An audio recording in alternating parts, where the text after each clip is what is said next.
Gravity. We all take it for granted. We only notice it when something falls. Usually, the consequences are small. We can just pick it up and carry on with what we're doing. However, a falling object can be very dangerous, even fatal. In our industry, we have to lift, hoist, and move often extremely heavy objects very regularly, which is why we have to be aware of the power of gravity. It's easy to work out just how dangerous a falling object can be. For instance, if someone drops a small tool from just 5 meters, it can cause an injury.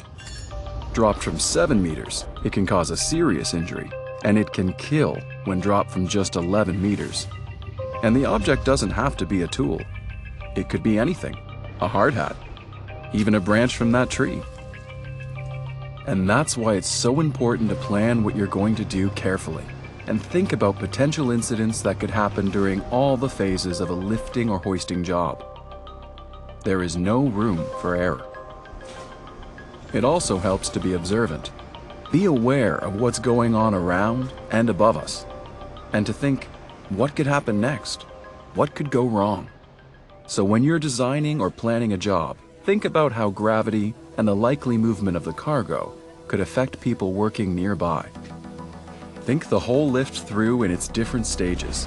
Imagine what might go wrong, and take steps to make sure that doesn't happen to you or your colleagues.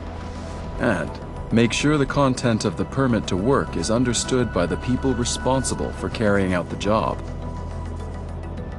And when you're on site, take care of your equipment to make sure nothing can fall.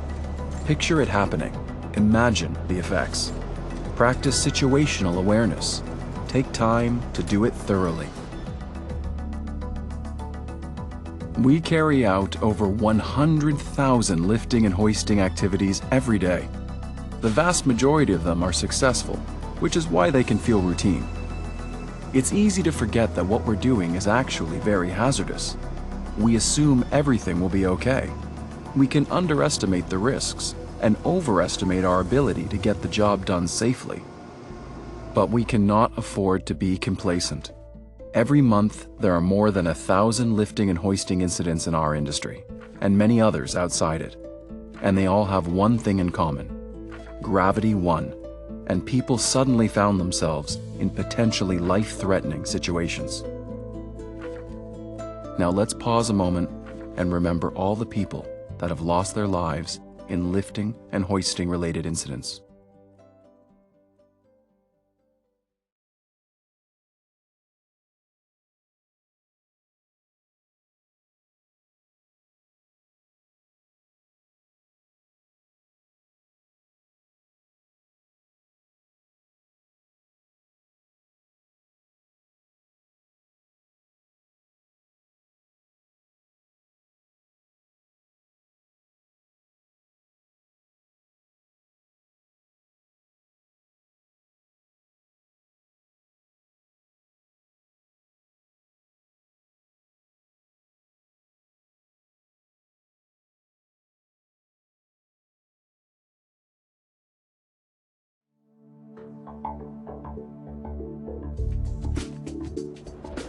You can divide a typical lifting or hoisting operation into 3 distinct stages, each with its own specific challenges: off-site planning, preparation on site, and the physical lift itself.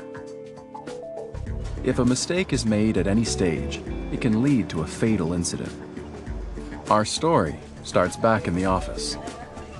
A generator that was not part of the original scope of work needed to be moved. The planning team met to work out the best way to get the job done without it having an impact on the schedule. After discussing their options, they decided to ask a contractor already working at the site and who'd recently lifted and moved some redundant tanks successfully to do the job. The planning team knew that the generator would be heavy. They estimated its weight and found that 2 cranes were needed to do the job. Fortunately, they were both already on site and the plan was given the go-ahead. The on-site team maneuvered the cranes into place and prepared for the lift. The truck, which was to take it away, arrived as scheduled Everything was set to go. The on-site team made their own estimate of the weight of the generator and agreed with the pre-job planning that the 2 available cranes working together could perform the lift. They were experienced people. They'd all done this kind of lift before, and they worked quickly. When the generator was rigged up and ready to go, the team leader made a last-minute check of the path the load would take to get it onto the truck. Barricades were in place, and no one was in the line of fire, so the signal to start the lift was given. The team were expecting another routine job, but as soon as the lift started, the riggers heard unusual noises that seemed to be coming from one of the cranes. The generator was going up okay, but as the noises grew louder, the team realized that there was a potential problem. 2 riggers moved into a position where they could get a clear view of both of the boom arms, unwittingly putting themselves in the line of fire. But all eyes were on the generator and the cranes, and at that moment, one of the boom arms started to buckle. It was clear the job had to be stopped immediately, but just as the stop work call went out, the boom arm failed completely. The 2 men tried to get out of the way, but the corner of the falling generator struck one of them, killing him instantly.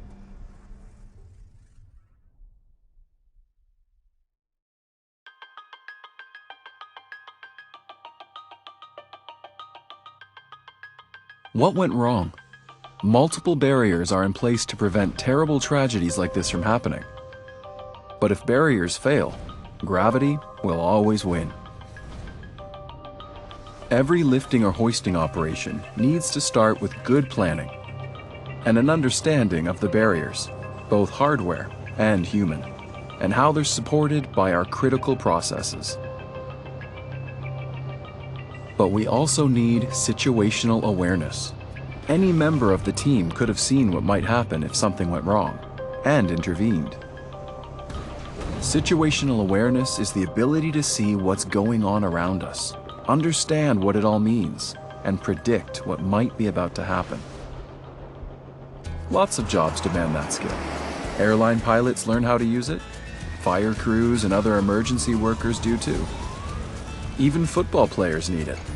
In fact, the best players in the world have fantastic situational awareness, instantly assessing the threat from approaching opponents and opportunities for teammates, allowing them to see exactly where the ball needs to be.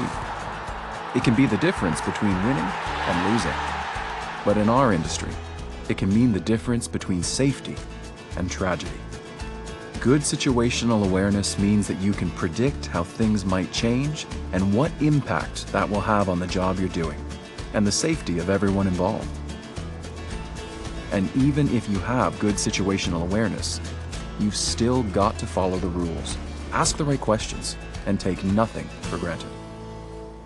From the office to the front line, we need to maintain and take care of all our barriers. In the incident we saw earlier, if the riggers had not moved into the line of fire, the incident would not have ended in tragedy. But there were many other barriers that were broken, and processes that were not in place in the build-up to the incident. At the planning stage, the contractor should have been selected with more care. On site, no one studied the job carefully, and the lift plan wasn't approved or reviewed by a competent person, involving a lifting and hoisting specialist and allowing enough time to prepare for a lift is crucial. No one verified that the contractor met the job's specific lifting and hoisting requirements. The equipment that had been chosen to do the job wasn't inspected either, and the lifting team did not check the load weight to see if the estimate was right. Stopping, assessing a situation as a whole, and checking every detail, every barrier, is vital. It takes anticipation and experience. They're both critical when it comes to understanding what's going on around you. Remember the power of gravity, and remember the importance of every step. In the office and on site, we all have a key role to play. Having situational awareness means that you can see the big picture. You can visualize the lines of fire, not just for yourself, but for your colleagues too. Be aware of what's going on around you. Anyone can stop a lift, so speak up if you get a feeling that something might be wrong. and take care of your barrier to make every lift, hoist, or move a safe and successful one.